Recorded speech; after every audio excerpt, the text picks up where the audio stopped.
से जुड़े दो सवाल हैं। एक तो 63A के ऊपर आप लोगों की पोजीशन ये है कि भाई इसको रिव्यू होना चाहिए। एग्जैक्टली आप क्या चाहते हैं? क्या वोट गिना भी ना जाए लेकिन नाअहली ना हो, मतलब what is a fair punishment? देखिए, इससे पहले कि हम इसके बहस में पढ़ें कि क्या होना चाहिए, इससे पहले हमें ये देखना होगा क्या है।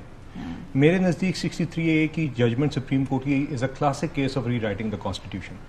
आइन की 63A की जो शिक है वो बड़ी वाजे है, वो वायलेशन को भी बड़ी क्लियरली डिफाइन करती है कि if a person votes in these matters against party lines, कि इन मामलात में अगर कोई शख्स वोट डालता है तो उसके नतीजे में, उसकी वायलेशन के नतीजे में उसके ऊपर डिफेक्शन लगेगी, जिसके नतीजे में वो डी-सीट होगा। ठीक है, वायलेशन भी क्लियरली डिफाइंड है और उसकी सजा भी क्लियरली डिफाइंड है। और ये आइन के फ्रेमर्स ने, पार्लियामेंटेरियंस ने 2/3 अक्सरियत के साथ पास किया। सुप्रीम कोर्ट ने क्या किया?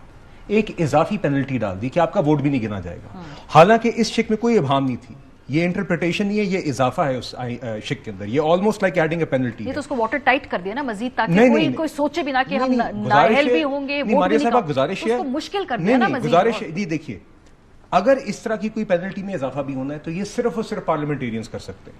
Supreme court has no right to add a penalty. They can interpret the constitution when there is कोई अभाम हो। यहां पे कोई इंटरप्रिटेशन की वजाहत की कोई जरूरत नहीं थी। इसके ऊपर बहस हो सकती है और आइंदा कभी भी जब 2/3 नेशनल असेंबली और 2/3 सेनेट इसके ऊपर इत्तेफाक करते हैं तो आप इसके अंदर इजाफा करें, इसके अंदर कमी करें। मेरे नजदीक ये फैसला ही गलत था और इसकी दुरुस्तगी सुप्रीम कोर्ट से खुद ही आए तो बेहतर है। ये रिव्यू पिटीशन तो बहुत अरसे से पेंडिंग है। अगर ये राइटफुली इसकी दुरुस्तगी कर लेती है तो वो विल ऑफ पार्लियामेंट को पोजीशन क्या है? क्या वोट नहीं गिना जाना चाहिए? नहीं, वो एज पर 63 right now, ideal situation as per the 63 right now the vote should be counted. Framers of the constitution were very clear कि आप वोट कर सकते हैं, मगर अगर आप वोट करेंगे तो फिर आप डी-सीट हो सकते हैं। ये हक उस वोटर को दिया गया था और उसकी सजा भी क्लियरली डिफाइन की गई थी, उसी की कंप्लायंस होनी चाहिए। सुमेर साहब, ये जो बात कर रहे हैं कि ये तो आइन के अंदर लिखा हुआ है कि वोट गिना जाए लेकिन नाअहली हो जाए, इसमें आपको क्या प्रॉब्लम नजर आ रही? ए, दूसरा ये कि ये पार्लियामेंट का प्रेरोगेटिव नहीं है, क्योंकि क्या ये अदालत की इंटरप्रिटेशन के ऊपर छोड़ा जा सकता है मामला? अच्छा, ये दो मुख्तलिफ चीज़ें। देखें, कॉन्स्टिट्यूशन को इंटरप्रेट किसने करना है? आप मैं नहीं इंटरप्रेट कर सकते। हम गाइडेंस किस चीज़ से लेते हैं? हम गाइडेंस लेते हैं सुप्रीम कोर्ट की जजमेंट से। जजमेंट ओवर रूल हो जाए, एक डिफरेंट लॉ सेटल हो जाएगा, डिफरेंट इंटरप्रिटेशन आ जाएगी। आज जो जजमेंट इन फील्ड है उसी को फॉलो करना है, ठीक है। सेकेंड, जो आप बात कर रही हैं लेजिस्लेटिव कॉम्पिटेंस को, लेजिस्लेटिव कॉम्पिटेंस होती है पार्लियामान के पास होती है, मगर वो पार्लियामान किधर से ड्रॉ करता है? वो अवाम से ड्रॉ करता है लेजिस्लेटिव कॉम्पिटेंस। बात है, इनकी इलेक्शन की तकरीरें उठा के देख लें। पीपल्स पार्टी ने, नून लीग ने क्या इस चीज़ पे वोट लिया है कि हम आएंगे, हम 63A को अमेंड करेंगे? ये बहुत बड़ी नाइंसाफ़ी है। मतलब जब तक आपका अवाम का मैंडेट नहीं है, प्राइमरी मैंडेट अवाम का है, उसको आप एक्सरसाइज करते हैं। ये नहीं है कि हर असेंबली आके आइन के साथ जो छेड़छाड़ी कर दे, आइन बदल के रख दे, ऐसे नहीं होता। मतलब इसके लिए आपको प्रॉपर मैंडेट चाहिए और इस असेंबली के पास तो बिल्कुल भी नहीं है। एक तो इन वजूहात की वजह से कि इलेक्शन मैनिफेस्टो में नहीं, सेकेंडली इनका स्टेटस डिस्प्यूटेड है। 85 से ज्यादा इलेक्शन पिटीशंस पेंडिंग है। जब तक उनका फेट नहीं डिसाइड होता, 180 दिन पास हो गए हैं, जो इलेक्शन एक्ट टाइमलाइन देता है वो खत्म हो चुकी है। स्टेटस डिस्प्यूटेड है। पार्लियामान को हम नहीं, तमाम इदारे, हर तरफ बाहर वाले, हर कोई कह रहा है स्टेटस डिस्प्यूटेड है। उसमें आप इस तरह की लेजिस्लेशन, इस तरह की कॉन्स्टिट्यूशनल अमेंडमेंट कर ही नहीं सकते। ठीक है, ये जो प्रैक्टिस एंड प्रोसीजर के हवाले से खास तौर पे बात की उमर साहब ने, ये बात ठीक है, क्योंकि किसी भी जो कानूनदान है उससे अगर आप बात करें और ख़ास तौर पे जो जजमेंट को इम्प्लीमेंट ना करने की बात करें, वो कहते हैं जजमेंट तो इम्प्लीमेंट करनी पड़ेगी। आप गेज ठीक से नहीं कर रहे? क्या आपने गलत तो नहीं एस्टिमेट्स लगा लिए है? क्या वुकला बॉडीज जो जज साहिबान हैं उनकी तरफ से रिएक्शन उसको रखा है मद्देनजर? देखिए बात यह है कि अब 63 की मिसाल ले लें। एक जजमेंट आई जो हम समझते हैं गलत है, हम उम्मीद करते हैं कोर्ट दुरुस्त करेगा। अगर नहीं करेगा तो पार्लियामान के पास पूरा इख्तियार है कि वो 63 जिस तरह चाहती थी उसी शेप और फॉर्म में ले आए।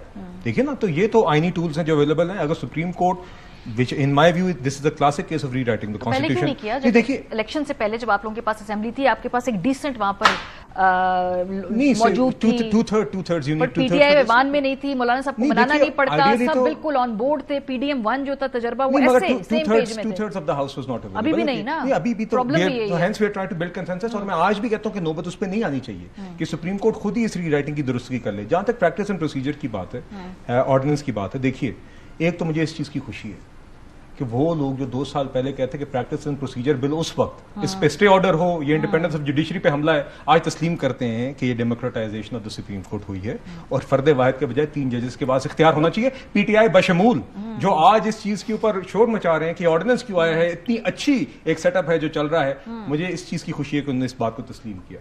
आज भी ताकत फर्द वाहिद को नहीं दी गई, 3 जजेस के पास ही इख्तियार है, मगर उसके अंदर एक फ्लेक्सिबिलिटी डाली गई है, जिसके अंदर देखिए आपके तीसरे जो जज हैं उसके अंदर एक फ्लेक्सिबिलिटी इतनी आ गई है कि in order for the continuity of the court वो कमेटी ताकि फाल रहे, कोई भी एक जज अगर गैर हाजिर भी हो या अवेलेबल ना हो तो उसका एक कोरम मौजूद रहता है। नहीं, अगर आप उसको सीनियरिटी प्रिंसिपल से बाउंड कर देते ना, मैं आपकी बात मान भी लेती है। अब आपने उस तीसरे जज की तकर्री, कोई भी चीफ जस्टिस हो, मैं पर्सन स्पेसिफिक बात नहीं करना चाहती, उसको दे दी, यानी कि उसके पास एक ताकत है कि इजाफी वोट आ गया। अभी हुआ है ना, मंसूर अली शाह साहब कमेटी में नहीं बैठे, नहीं ये तो वो तो देखिए मंसूर अली शाह साहब, ये अब मैं मंसूर अली शाह साहब can also not pick and choose the laws he likes and wants to implement and doesn't want to implement. मैं आपको this is not a good precedent to set by a sitting senior आपकी supreme court problem जो आप कह रहे हैं कि ये फाल नहीं हो गई, ये प्रॉब्लम सॉल्व नहीं होती अगर आप उसको चीफ जस्टिस साहब के सवाबदीद पे रख देंगे कि तीसरा जज वो चुने, तो आप मजीद ताकत दे देते हैं उस ओहदे को। नहीं देखिए फिर भी डिवॉल्व तो नहीं सुप्रीम करते कोर्ट के आप जज ही ना जी। अब देखिए बात यह है कि अब this is still an ordinance और नेचुरली अब ये जब बिल की सूरत में आएगा तो परमानेंट लॉ तो तभी बनेगा जब दोनों हाउसेस से पास होगा। और इस ऑर्डिनेंस के अंदर इस एक चीज के अलावा मेरे नजदीक जब पहले प्रैक्टिस एंड प्रोसीजर बिल आया था तो फर्द वाहिद से ताकत 3 में तकसीम हुई और उसके अंदर ये मजीद फ्लेक्सिबिलिटी आई, laws evolve and change like this according to the situation of political नहीं, news. not Situation of the hour सियासी in the sense सियासी कि- नहीं आप है देखते हैं ना जी कि in order to in this case the intent has been to create more flexibility in this, मगर उस ऑर्डिनेंस के अंदर और भी चीजें जिसमें शामिल है कि cases first in first out सुने जाने चाहिए ताकि अवाम के जो केसेस हैं जो सालों साल ज़ेर इल्तवा का शिकार रहते हैं वो एड्रेस हों, ट्रांसक्रिप्ट्स मौजूद हों, हेयरिंग्स की गुफ्तगू की भी, सिर्फ ऑर्डर्स नहीं, और तीसरा ये कि सुओ मोटो जहां पे भी इन्वोक होता है उसकी रीजन शुड बी रिकॉर्डेड। तो देखिए इन एनी केस ये मामला फिर अब बिल की सूरत में फ्लोर पे भी आएगा और तब इस पे होगा। जहां तक बात की न्याजी साहब ने, ये देखिए जी इंप्लीमेंट तो हो गया जी हो गया और परमानेंस तब लेगा जब ये उसकी सूरत में आएगा। मैं एक बात जरूर कहना चाहूंगा कि जो न्याजी साहब ने बात की कि जनाब मैं वो क्योंकि समझते हैं कि लेजिटिमेट नहीं है पार्लियामेंट तो उसकी कोई चीज नहीं मानी जानी चाहिए, तो फिर इस हिसाब से तो आरटीएस डाउन की हुकूमत के 5 साल की हर लेजिस्लेशन जहां पे ऑर्डिनेंस फैक्ट्री ऑन हुई थी